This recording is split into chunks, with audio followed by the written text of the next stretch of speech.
Ова се настаните од денес. Одложен судскиот процес за Пендиков поради протестот на судската администрација.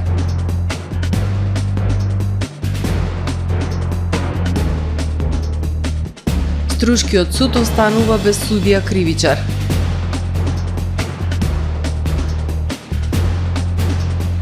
Општините Охрид и Дебарца им доделија парични средства на првачињата.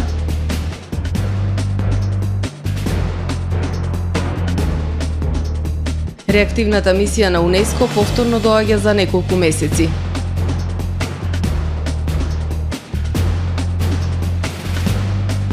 Законите за студенчишко блато и Охридско езеро се согласно препораките на УНЕСКО, кажа министерката Шукова. Со содржините во дневникот започнуваме по временската прогноза. Останете со нас. Трпе Инвест ви донесува метео на ТВМ.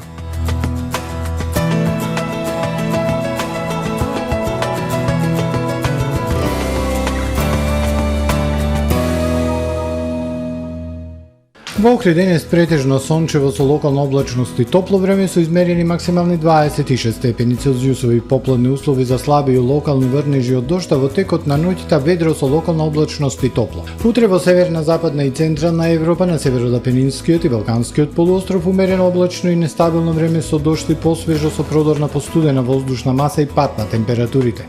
Во останатите делови од Европа сончево со локална облачност и надпросечно топло за овој период од годината. На Балканскиот полуостров во петок сончево со локална облачност и топло време, на југ сончево и многу топло, а во северните делови умерено облачно и нестабилно со дожд. Максималните дневни температури на полуостровот утре од 24 до 33 степени Целзиусови. Во Македонија во петок сончево, топло и ветровито време со југоисточен и југозападен ветер до 20 км на час. Минималните температури од 11 до 18, максималните утре од 27 до 34 степени во Македонија. Во Охрид во петок претежно сончево и топло, утринската 15, максималната дневна 29, а во сабота сончево и многу топло, со утрински од 15 и дневни до 29 степени. Во недела и понеделник промена на времето. Ќе биде умерено облачно, нестабилно, со дожд, ветер и пат на температурите. Во недела се очекува да наврнат од 5 до 10 литри, од понеделник 15 литри, минималната од 16 до 14, максималната дневна до 22, односно 18 степени Целзиусови.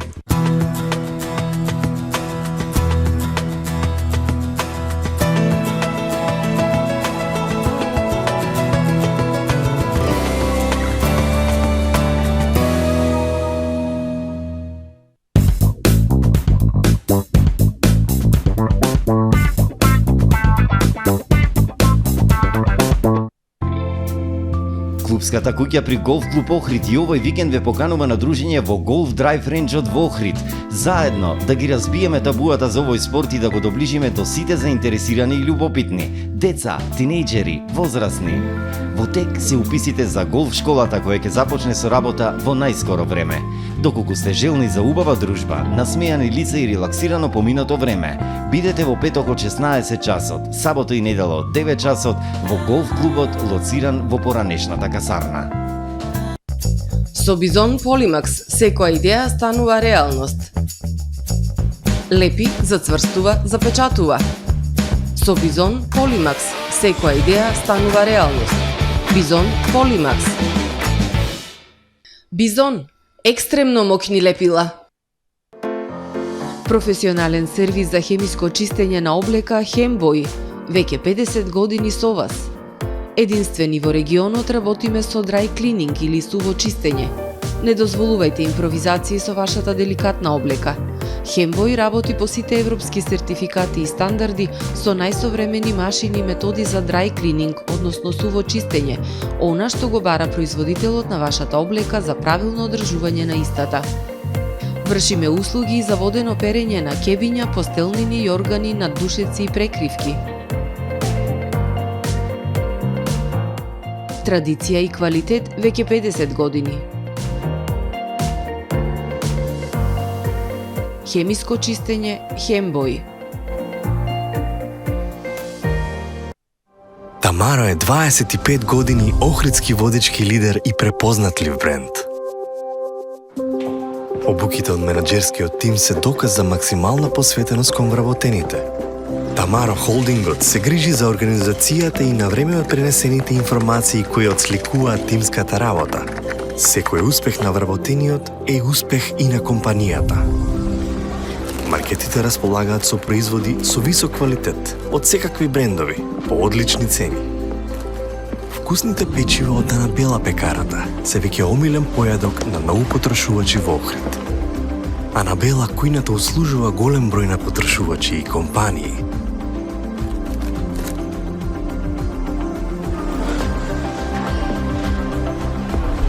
Рибарата е секогаш снабдена со најразлични видови на риба и морски плодови.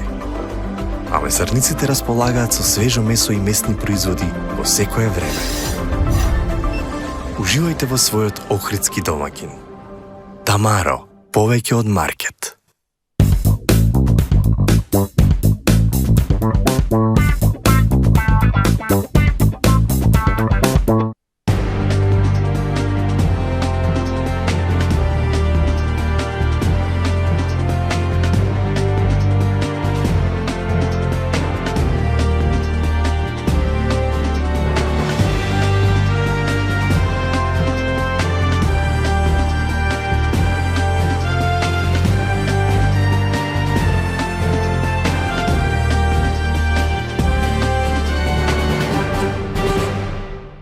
Добар ден, прво издание на Дневникот на ТВМ.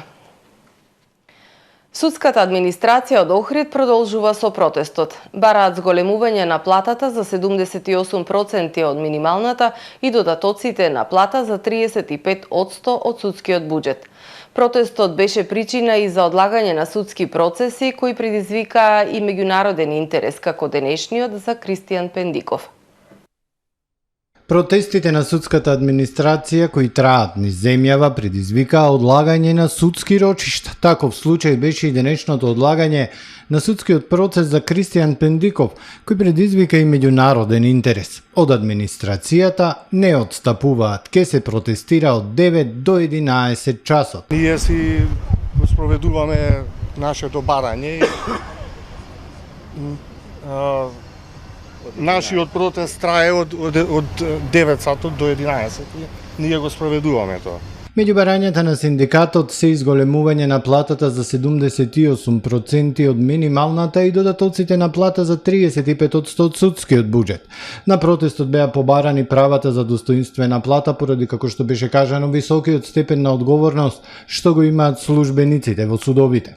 Ова зашто денес ќе се одложи расправата е последица на незадоволството на судската администрација, така да и во текот на наредниот четврток ќе одат и на генерален штрајк. Од цела Македонија се збираат вработените, ќе протестираат пред Министерството за правосудство во Скопје. За време на штрајкот предвидено е судството да работи само на случаи за странци, за притворски предмети и за време на мерка во граѓанскиот суд нема да се работи на ниту еден друг предмет. Штрајкот на судската администрација за следниот месец го одложи рочиштето за овој судски процес на кој требаше да се појави уште еден обвинет, истакна Стефан Камишевски, адвокат на Пендиков. Државните органи и обвинителството добро си ја завршија работата. Лицето беше препознаено, поднесено е соодветно и обвинение против него и очекуваме постапката која што е покрената и за тоа лице да биде споена со оваа постапка и понатаму да се продолжи да се води како единствена постапка и за двете обвинети лица. Адвокатот Камишевски истакна дека Пендиков е присутен и ќе продолжи да биде присутен на рочиштата кои ќе следат. Се чувствува подобро, но повредите не му биле целосно заздравени, истакна Камишевски. Новото судско рочиште за овој судски процес е закажано за 26 октомври. Се продлабочува проблемот со недостиг на судии во Струга. Наместо потребните 15 по систематизација, основниот суд во Струга функционира само со 5. Загрижува тоа што судот остана и без судија кривичар, а од јануари идната година поради пензионирање остануваат само 2 судии. Наместо потребните 15 по систематизација, Струшкиот суд функционира само со 5 судии. Состојбата е алармантна. Основниот суд во Струга остана и без судија кривичар. Единствениот кривичен судија користи одмора од 1 октомври заминува во пензија. Струшкиот суд нема да може да постапува за потешките кривични дела, пошто по високиот суд ќе делегира друг суд од регионот. Еден судија што постапува како судија на претходна постапка претходно, треба да постапува и кривичен совет за оценка на обвинителен акт, тоа е тројца суди. И моментално тројца и еден судија на претходна постапка ако постапува, тоа се четворица суди и нема кој да постапува понатака за тој кривичен предмет. Така да ни се дешава, имаме ситуација кога овој суд не може да постапува по кривични предмети. Дополнителен проблем е тоа што од јануари идната година основниот суд Струга ќе остане само со двајца судии, бидејќи и другите заминуваат во пензија. Од судски совет делегирани се уште двајца судии од основен граѓански суд да работат во Струшкиот суд за период од една година, но поради поднесени приговори на одлуката се уште нема правосилност и истите немаат отпочнато со работа. И во најава е двајца суди да ни донесат од Академијата за судии, не да донесат, него да делегираат, што меѓутоа тие исти суди не ќе можат да постапуваат во сложени предмети, како граѓански, така и кривични. Во секој случај овај суд ќе остане без судија, кривичен судија. Правниците велат поради недостигот на суди и граѓаните правдата ја чекаат со години. Судскиот совет итно мора да делегира поискусен судија кој што ќе може да постапува за потешките кривични дела. Во Струшкиот суд се продлабочува проблемот со недостиг на судии, но загрижува тоа што основниот суд Струга останува без судија кривичар. Исплатени по 3000 денари за секое прваче во Охрид. Втора година поред општина Охрид преку програмата за основно образование успешно го реализира проектот Нашите првачиња. На сметките на вкупно 467 родители, односно старатели на првачиња запишани во основните училишта во општина Охрид за учебната 2023-2024 година, исплатен е вкупен износ од 1.401.000 денари, надополнет со износот на даночните обврски. Градоначалникот Пецаков на првачињата им посака среќни, успешни денови и многу успеси. Исплатени средства за првачињата и од општина Дебарца. И градоначалникот на општина Дебарца Зоран Ногачевски информираше дека од буџетот на општина Дебарца исплатени се по 5000 денари за секое прваче во основното училиште Дебарца или вкупно 135.000 денари во рамки на мерката Добре дојдовте првачиња. Комитетот за светско наследство на УНЕСКО во Ријад одлучи Охридскиот регион со својата исклучителна универзална вредност да остане на листата на светско наследство. Но за да се зачува престижниот статус, двете пријателски земји треба заеднички да се фокусираат во реализирање на препораките и обврските, бидејќи подеднакво ја споделуваат и одговорноста за Охридското езеро, кажа на денешната пресконференција министерката за култура Бисера Костадиновска-Стојчевска. Престижниот статус го зачуваме, но не чека целосна реализација на препораките и обврските кон УНЕСКО. Министерката за култура Бисера Костадиновска-Стојчевска на денешната пресконференција подвлече дека за да се зачува престижниот статус, двете пријателски земји треба заеднички да се фокусираат во реализацијата на препораките и обврските, бидејќи подеднакво ја делат и одговорноста за Охридското езеро. Многу од препораките и обврските ги имаме започнато, но останува нивната целосна реализација, потенцира министерката Костадиновска-Стојчевска. Препораката да се финализира прогласувањето на Студенчишко блато за парк на природата, а Охридско езеро за споменик на природата. На тоа работиме и сме во финална фаза. Што поскоро мора да се изготват нови генерални урбанистички планови за Охрид и Струга. Треба да продолжи адресирањето на проблемот со бесправните објекти и да се осигури дека оние што се отстранети нема да се обноват, но и дека нема да се појават нови нелегални градби.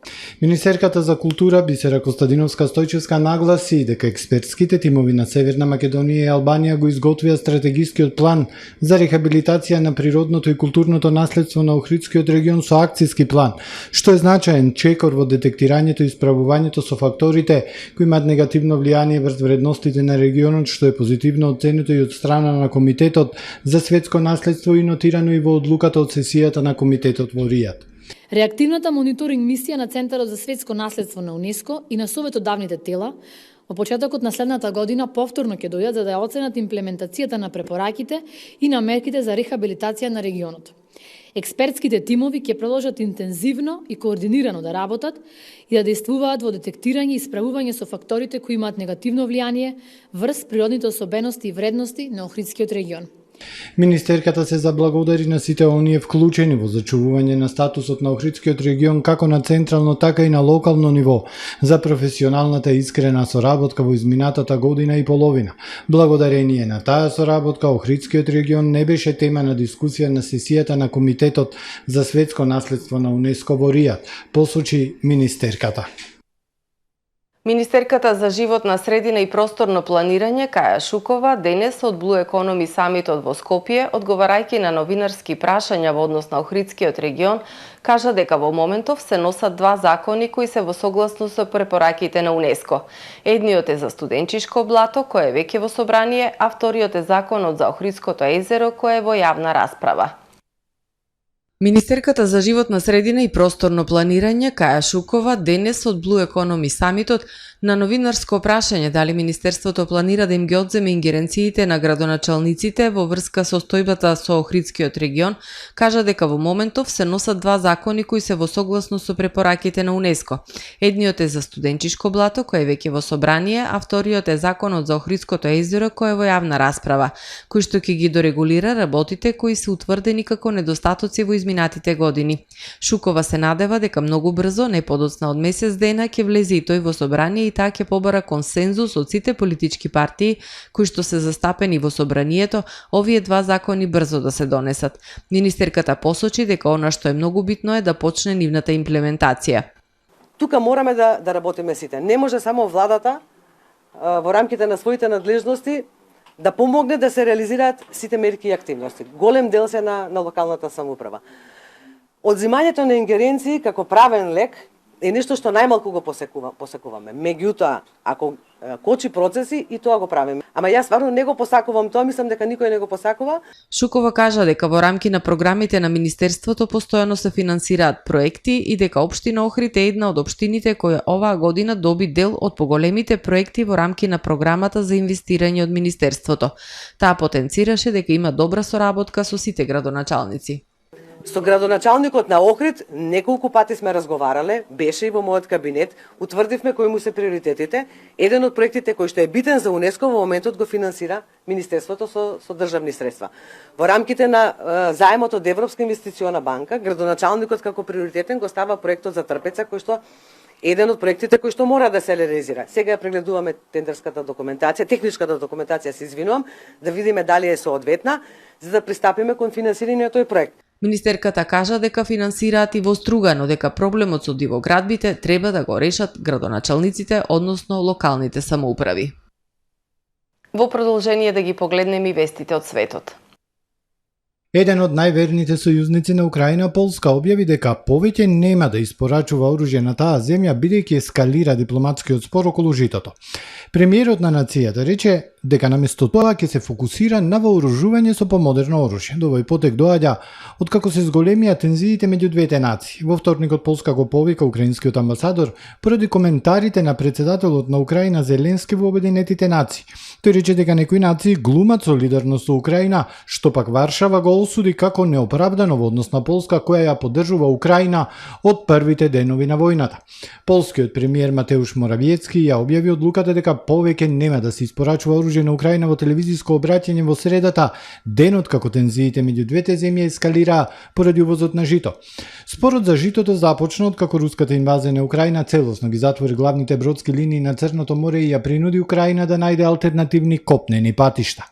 4 лица загинаа, 5 се повредени утрово во експлозија на гасовод на градилиште на автопат во источниот кварт Вранча во Романија, соопшти владината служба за итни случаи.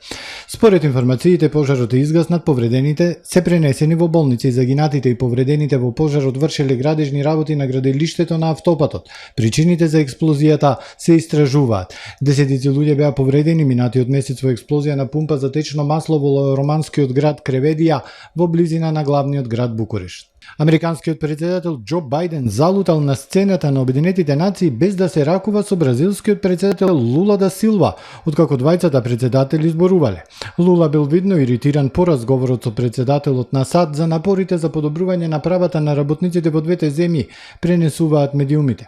Според написите, дипломатската средба уште на самиот почеток ја обележале тешкоти затоа што Бајден излегувајќи на сцената најпрво се забил во бразилското знаме. На крајот излегувајќи од сцената заборавил да се ракува со својот колега. Бајден според медиумите одржал малку некохерентен говор за економската визија според која економијата треба да се гради од средината надолу, додека Лула гледал и слушал зачудено. Додека председателот на Бразил зборувал, Бајден се занимавал со слушалките преку кои го слушал преводот на говорот на Лула. Можете ли да ме слушнете, председателе Бајден, ова е историски момент за Бразил и за САД, рекол Лула на почетокот на својот говор. Опасните ефекти за од високиот крвен притисок се нагласени во најновиот извештај на Светската здравствена организација која идентификува состојбата како еден од водечките фактори на ризик за смрт и инвалидитет во светот и посочува дека со соодветен третман 76 милиони смртни случаи би можело да бидат спречени на глобално ниво до 2050. Првиот извештај на СЗО за глобалното влијание на високиот крвен притисок нуди препораки за начини за борба против тивкиот убиец. Според извештајот, хипертензијата категоризирана како отчитување на крвниот притисок од 140 до 90 или повеќе погодува 1 до 3 лица возрастни во светот. Ова обично води до голем број други здравствени проблеми како мозочен удар, срцев удар, срцева слабост, оштетување на бубрезите. Стратегиите треба да се имплементираат во посебни услови, како училиште и работно место за дополнително да се промовираат поздрави избори на начин на живот. Друга тактика е да се намали дневното внесување сол во организмот. Препорачаното внесување сол варира од земја во земја, но СЗО препорачува помалку од 5 грама сол дневно. СЗО забележува дека хипертензијата и незините компликации резултираат со огромни трошоци во светот за пациентите, здравствените системи и за националните економии. Почитувани гледачи, тука е крајот на првото издание на Дневникот на ТВМ. Повеќе информации на нашиот портал tvm.mk и на профилите на ТВМ на социјалните мрежи. Пријатно!